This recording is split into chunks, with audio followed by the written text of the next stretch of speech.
De când a izbucnit conflictul din Ucraina, Rusia a încercat neîncetat să preia controlul asupra regiunii Zaporijia, o zonă crucială unde se află una dintre cele mai mari centrale nucleare din Ucraina.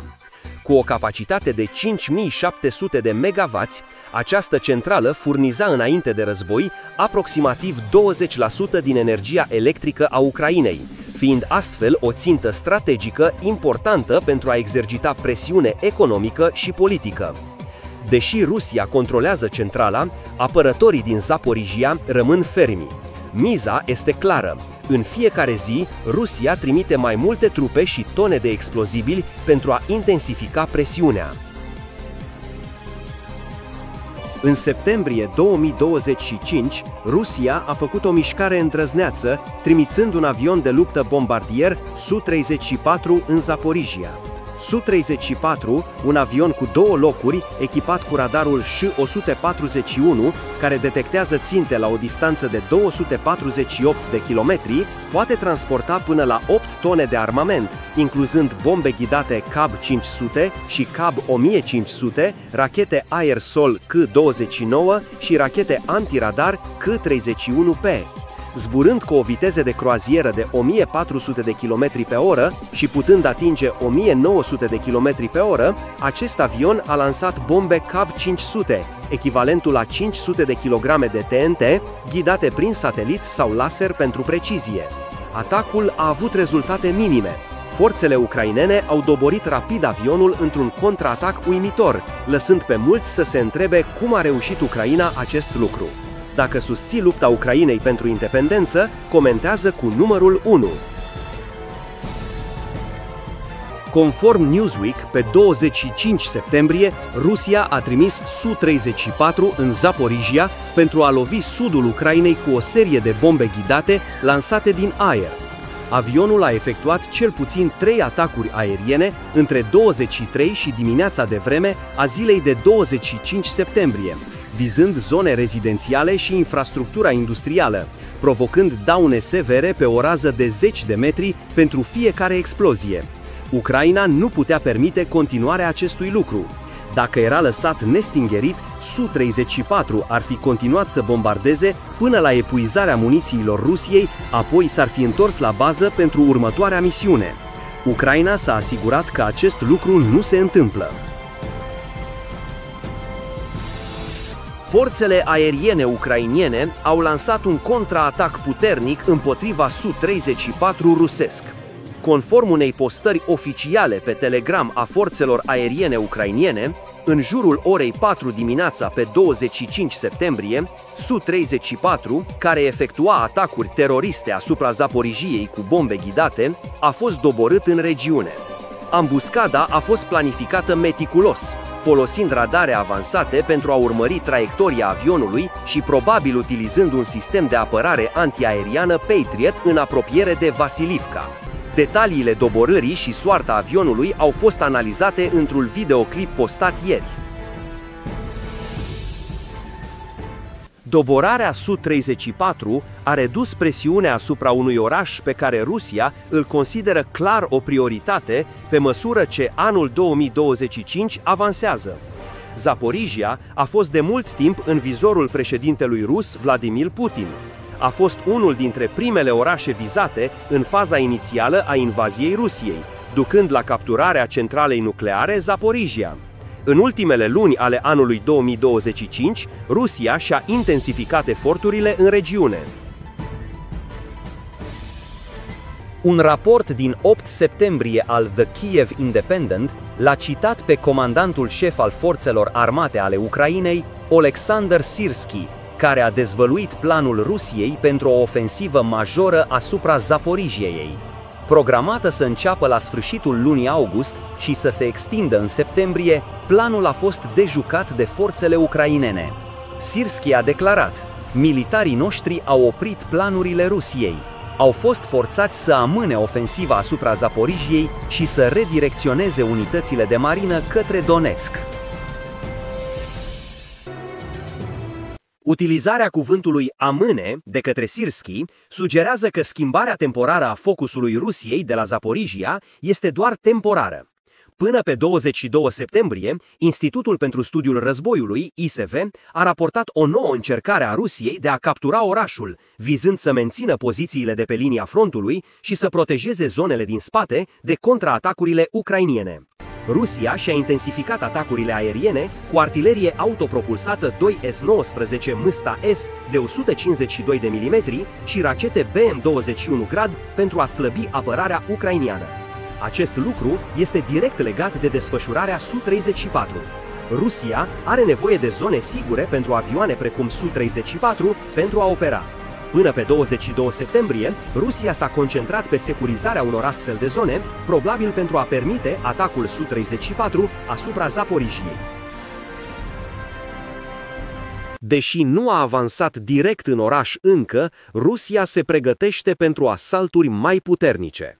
Conform ISV, acestea vor implica artilerie grea alături de desfășurările Su-34 planificate de Rusia.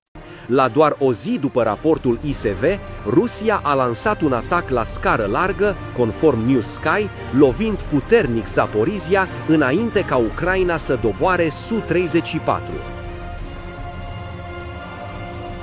În zilele precedente, Zaporizhia a îndurat atacuri la scară largă cu drone aeriene fără pilot, UAV-uri și bombe lansate din aer, distrugând clădiri rezidențiale, ferme private și infrastructura industrială.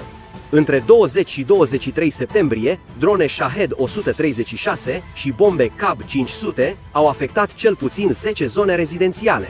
Un atac aerian din 23 septembrie a ucis un civil și a rănit 6. Atacurile au luat viața unui alt localnic în acea zi, adăugându-se la numărul victimelor civile din Ucraina.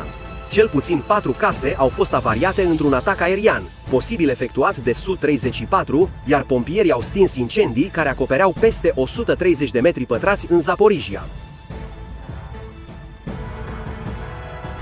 Ofensiva pe care Ucraina a oprit-o la începutul lunii septembrie a fost declanșată pe deplin până la sfârșitul lunii. Cu Rusia bazându-se mult pe atacurile aeriene, Su-34 doborât efectua curse de bombardament neîncetate, provocând daune semnificative. Avionul a finalizat un atac la începutul lunii septembrie 2025, dar a fost distrus de Ucraina în timp ce se întorcea la bază. Acest lucru a stârnit speculații despre cum a reușit Ucraina să doboare o țintă atât de dificilă.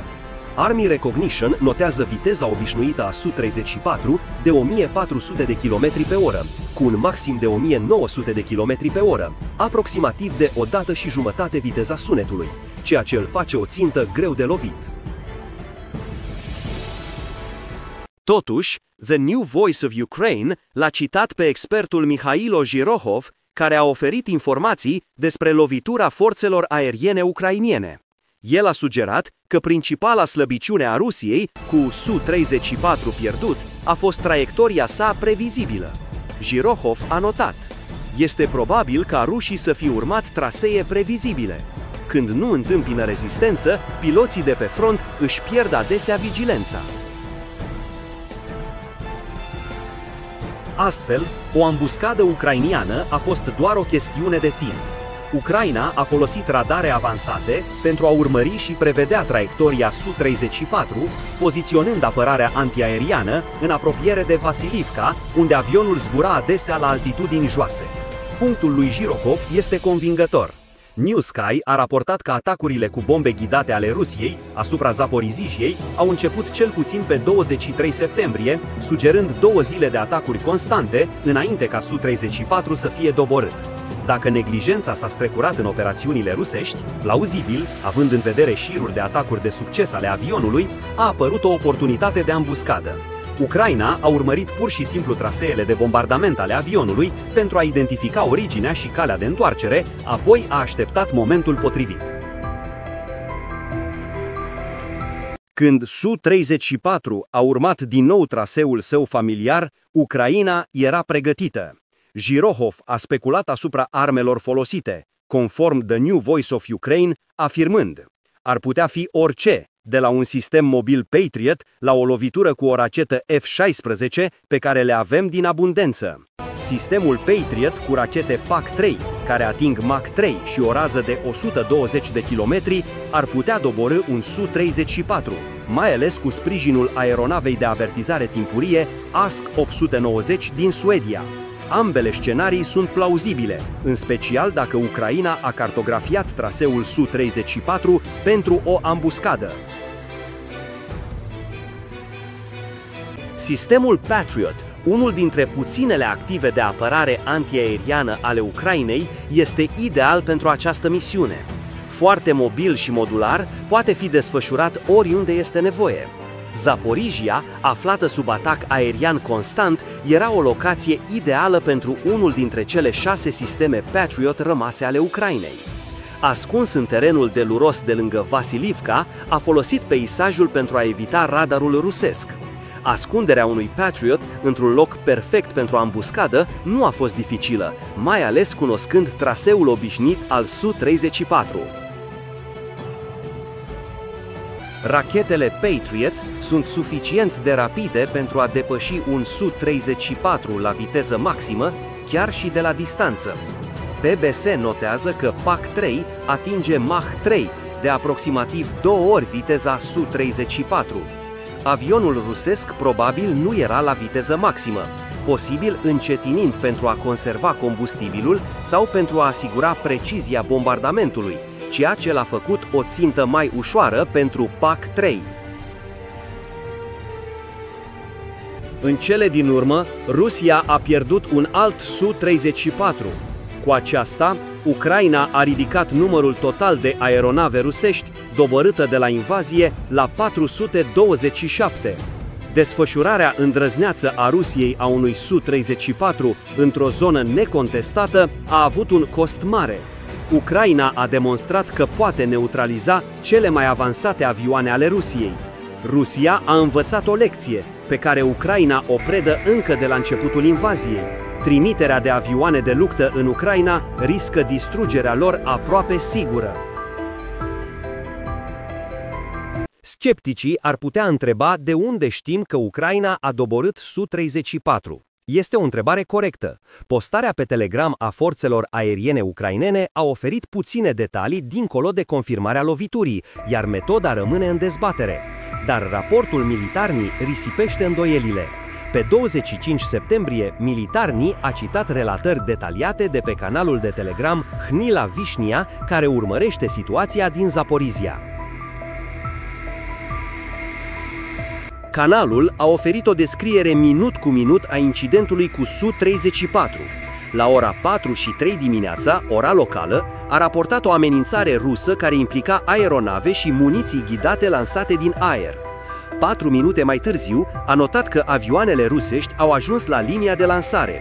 Canalul a folosit avioane, la plural, sugerând că Su-34 era însoțit, posibil de Su-35 sau UAV-uri, deși detaliile despre numărul sau tipul lor rămân neconfirmate.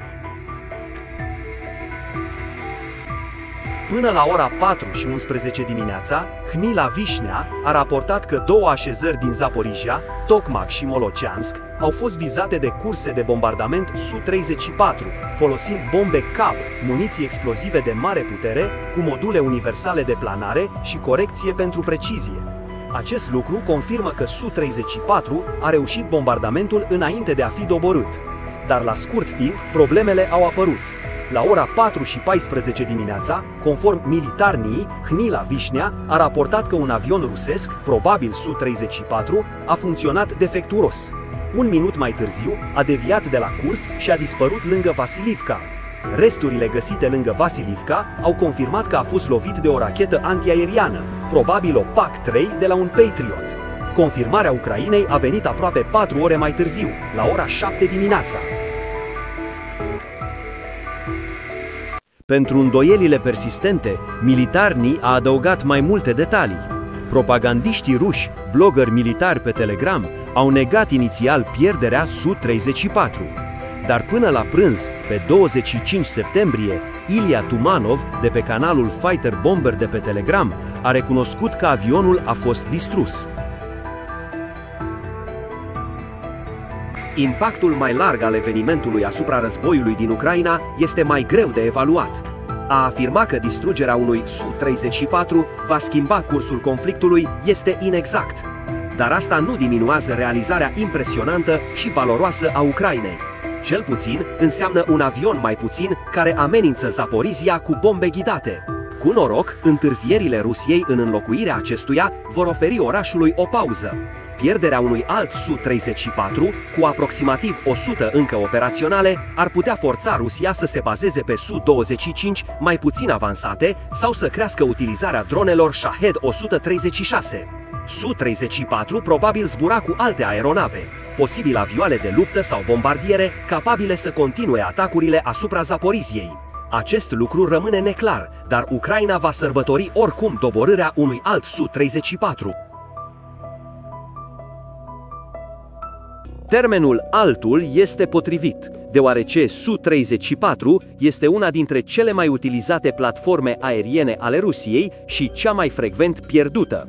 Newsweek citează Oryx, care folosește dovezi vizuale pentru a confirma pierderile de echipamente militare, afirmând că Rusia a pierdut 39 de Su-34 înainte de 25 septembrie. Acest lucru face avionul doborât al 40-lea cu un număr real posibil mai mare din cauza pierderilor neverificate. Acesta nu a fost singurul Su-34 vizat recent de Ucraina. Pe 27 iunie, United24 Media a raportat că Serviciul de Securitate al Ucrainei, SBU, a lovit aerodromul Merinivka cu drone, imaginile prin satelit confirmând daune aduse altor două Su-34. Ucraina vizează constant această platformă și, pe bună dreptate, Rusia se străduiește să le înlocuiască. Deși există rapoarte că Rusia a primit noi Su-34 la mijlocul lunii septembrie, conform The Kiev Post, numărul exact nu a fost dezvăluit, deși probabil cel puțin două. Chiar dacă sunt mai multe, livrarea nu compensează pierderile Rusiei. Un alt raport al The Kiev Post a notat dificultățile Rusiei în a produce mai multe Su-34 din cauza sancțiunilor occidentale. Analiza resturilor unui Su-34 doborât a dezvăluit 221 de componente de la 59 de companii din 8 națiuni, inclusiv Japonia, SUA și țări din UE, toate impunând sancțiuni Rusiei. Acestea perturbă lanțurile de aprovizionare, limitând Rusia la producerea doar a câteva Su-34 anual, insuficient pentru a înlocui pierderile. În cele din urmă, Rusia poate reface Su-34 doar în număr mic, ceea ce face ca fiecare doborâre ucrainiană să fie o lovitură semnificativă pentru forțele sale aeriene. Acesta este moștenirea durabilă a loviturii Ucrainei din 25 septembrie.